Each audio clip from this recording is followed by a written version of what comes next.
Hello everyone and welcome into Coach Craig Sports. This is the CFL DFS video for week number 9. If you're joining me for the very first time, first of all, welcome in. Second of all, this is how today's video will be structured.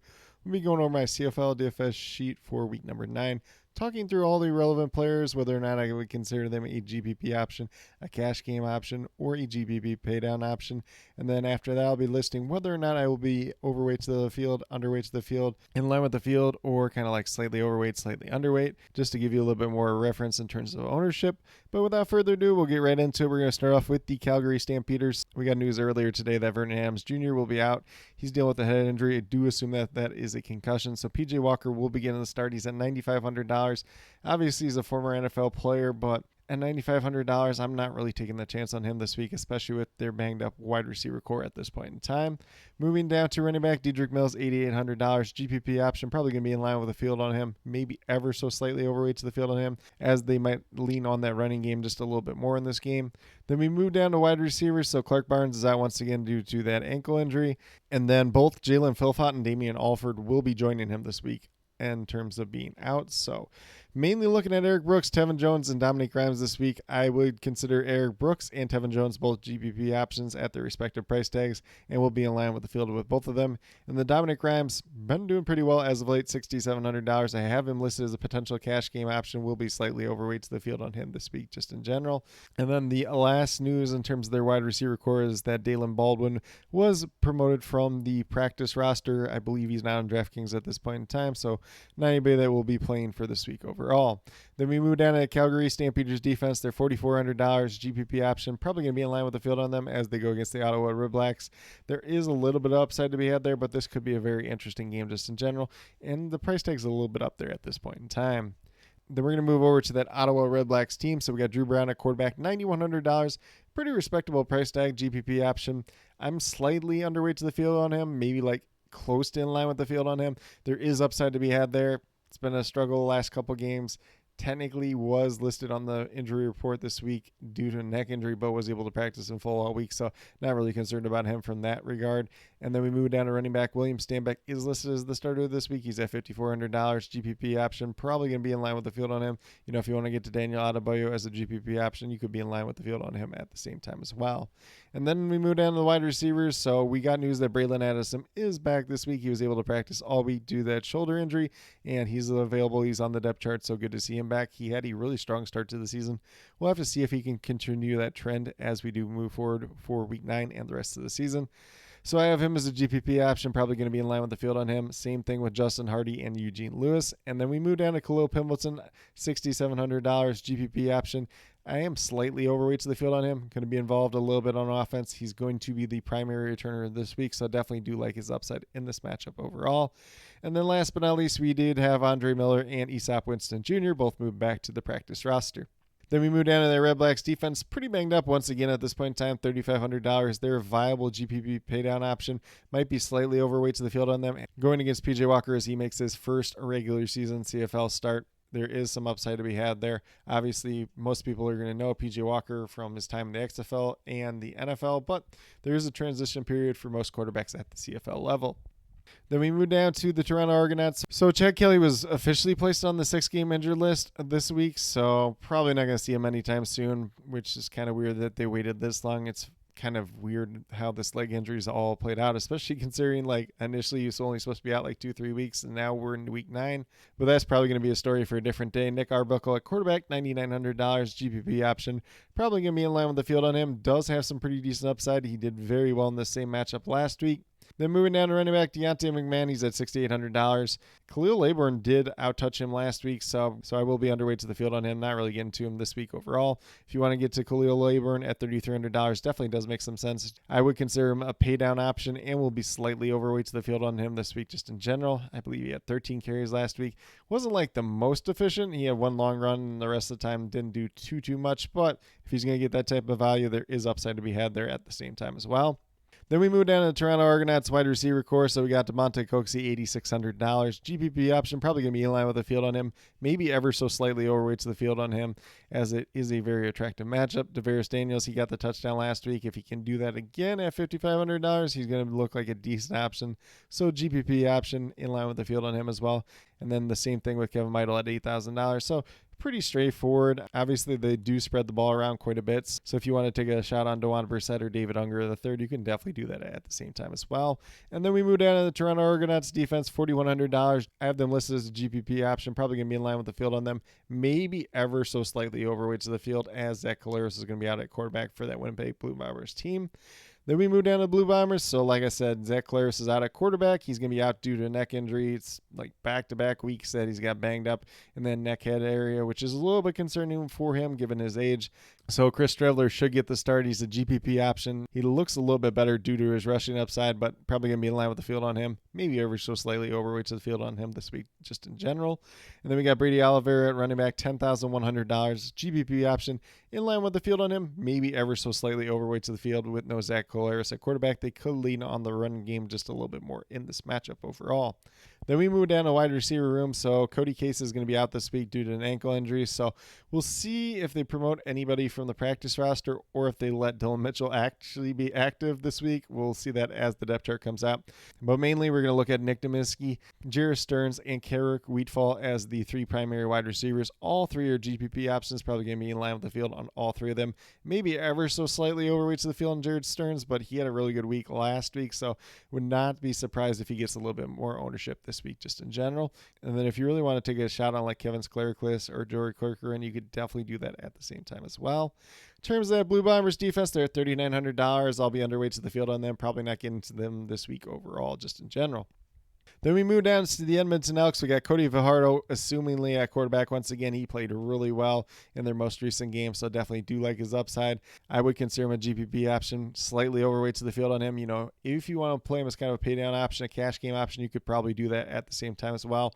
Their running backs have pretty much not done anything the last 2 weeks, so I'm not really risking them this week overall. If you want to do a leverage play, you can definitely do that, but it's just not something I'm getting to this week personally.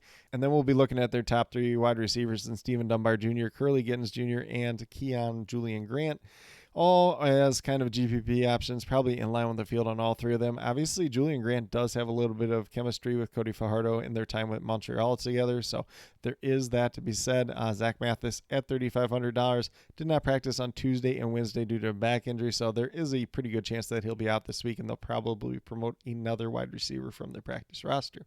Moving down to the Elks defense, they're $3,700. We'll be underweight to the field on them. Just don't really feel like playing them in this matchup versus the Tiger Cats. It is a cheap price tag, so if you want to bank home about anything, that would be the one thing to bank home about. Then we move down to the Tiger Cats team. Bo Levi Mitchell is all the way up to $11,000. GPP option, probably going to be in line with the field on him. He's played really well so far this season, so don't really have too much to be said there. I think he's still a very good and interesting play, but it's going to get a little bit harder to stack him and Kenny Lawler together, as it's going to take up almost half your budget just in general. But there is still some pretty good upside to be had there. Greg Bell, running back, $7,700. I have him listed as a potential cash game option this week. Might be slightly overweight to the field on him. You know, last week he came back from that rib injury. He got the touches, so he's going to look pretty good once again, just in general. And then for their wide receivers, we're looking at Kenny Lawler, Keandre Smith, and Tim White. Those are going to be the main three. All three GPP options, all three probably going to be in line with the field on them. Obviously, Keandre Smith is coming off that monster game last week. And then last but not least, we move down to Tiger Cats defense. GPP option at $4,200, probably going to be in line with the field on them.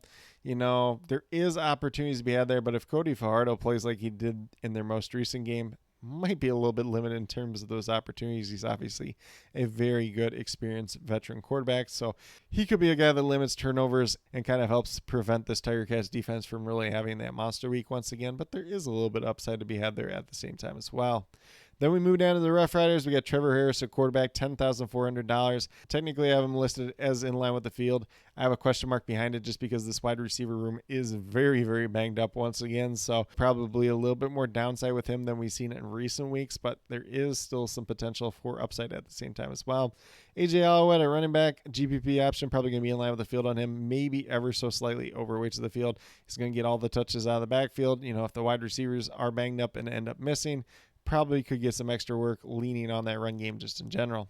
Then in terms of the wide receivers, the only two that I have listed for this week are going to be Keyshawn Johnson, Dante Myers, both GPP options, both in line with the field. The other wide receivers, the plethora of injuries here. So Mario Alford did not practice on Tuesday and Wednesday due to that hip injury, so he's going to be out likely once again. So Dre McRae should do that kick return duties once again. Duncan Busby did not practice on Tuesday, limited practice on Wednesday due to a shoulder injury, so we'll see probably up in the air whether or not he'll play or not. Samuel Ellis did not practice on Tuesday and Wednesday due to an knee injury, so would expect that he is out for this week, unfortunately, after he had a pretty strong week in week number 8. And then Sean Bain Jr. was able to practice in full on Tuesday and Wednesday. We'll see if he ultimately ends up making his return this week or not. Moving down to that Roughriders defense, $4,300 GPP option. Probably going to be in line with the field on them. I definitely do like their defense overall. A little bit of opportunities to be had if they can get some pressure on McLeod Bethel-Thompson just in general. Then we move down to the Alouettes team with McLeod Bethel-Thompson at quarterback, $8,700 GPP option. Probably going to be in line with the field on him. He's kind of a pay down option at that cheaper price tag. Has some okay upside, but he doesn't have the rushing ability, so that doesn't really buoy him over the top. And he's not a guy that's typically pushing the ball deep down the field, so could limit some of his passing yards at the same time as well. Then we move down to running back. So I have Sean Thomas Erlington at $6,500. This is a GPP option. Probably going to be in line with the field on him. You know, if you want to play Travis Tice behind him at $4,600, you can definitely do that as well. Just not somebody that I'm getting to personally this week overall. Then we have another team with a plethora of wide receiver injuries. So James Lecter Jr. did not practice once again on Tuesday or Wednesday due to a hand injury, so he's probably going to be out once again. We'll see a new returner this week, as they did end up cutting Lincoln Victor, which is kind of an interesting move, especially when Lecter is not good to go. And then Austin Mack didn't practice on Tuesday and Wednesday due to an ankle injury, so he's probably going to be out this week. Tyson Philpott didn't practice on Tuesday and Wednesday due to his hamstring injury, so he's probably going to miss once again this week. And then Daniel Oladejo didn't practice on Tuesday or Wednesday due to a foot injury. So they're getting pretty thin at wide receiver at this point in time. Mainly, we're going to look at Charleston Rambo, $5,400, probably going to be in line with the field. Tyler Snead at $7,700, GPP option, probably going to be slightly overweight to the field. And then I have Cole Speaker at $6,800 as a potential cash game option, and will be slightly overweight to the field on him this week. Once again, Lincoln Victor was cut this week, so we will see a new return man for this Alouettes team. Hakeem Harris was promoted from the practice squad, and then they did sign 3 wide receivers this week in Jose Barberón, Taiwan Lindsay, and Kasim Ferdinand. So these are 3 players that they do have some familiarity with. They should know the offense, so probably at least 2 of them are going to be promoted by the time we get to game day and see that depth chart. But at this point in time, nobody is listed on DraftKings. It will be interesting to see who is that returner this week. I believe Barberón and Lindsay both have some return experience in the past. And then last but not least, we have that Alouettes defense. They're at $3,600. I like them as a viable paydown option in line with the field, maybe ever so slightly overweight to the field on them. If the Roughriders are missing a bunch of their wide receivers once again, if they can get pressure on Trevor Harris and stop their run game, should be a pretty attractive matchup overall. And then last but not least, the BC Lions are the one team on the bye this week overall. But with that being said, that's a quick little rundown of my CFL DFS sheet for week number 9. As always, if you have any questions related to CFL DFS, be sure to drop them down in the comment section below, and I'll get back to you as quickly as possible. And then once again, I'll be listing all the depth charts of all the teams down in the comment section as they do come out throughout the week, as well as any other major news that comes out.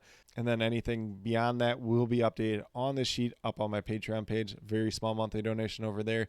You get access to my CFL DFS sheets for a month, as well as some MLB DFS notes pretty much on the daily, so definitely feel free to check that out if that's something you're into. But with that being said, if you're brand new to my channel, checking out for the very first time, or have yet to subscribe, please consider doing so. Definitely would appreciate it. It helps to build the community that we're trying to build here at Coach Craig Sports, which is one that's truly for you, the viewers, helping you with your DFS. Right now we have MLB DFS in terms of the core pick videos, typically Monday through Friday. Obviously, did miss Wednesday this week. Thursday, it's a very small slate, so we'll not be having one for that, but we'll be back on Friday. And then I do have my CFL DFS video coming out once a week, and that typically comes out on Wednesdays. And then last but not least, if you're interested in sports betting, if you're interested in prop betting, be sure to check out the links and promo codes down in the description below for BetUS and PrizePicks. If you're a brand new user to either one of those sites, when you sign up, make your first deposit, you will get a first match deposit bonus. For PrizePicks, it's 100% match up to $100, and then for BetUS, it's 125% match up to $2,000. So some pretty great opportunities to be had out there. If you have any other additional questions related to that whatsoever, feel free to reach out to me, whether it's down in the comment section of this video or on Twitter at Coach Craig Sport, and be more than happy to help you with that journey as well. But with that being said, that's all that I truly have for this week's video. Definitely do appreciate each and every one of you tuning in. Definitely means a lot to me. I hope that each and every one of you have a great rest of your day and some pretty good luck in CFL DFS for week number 9.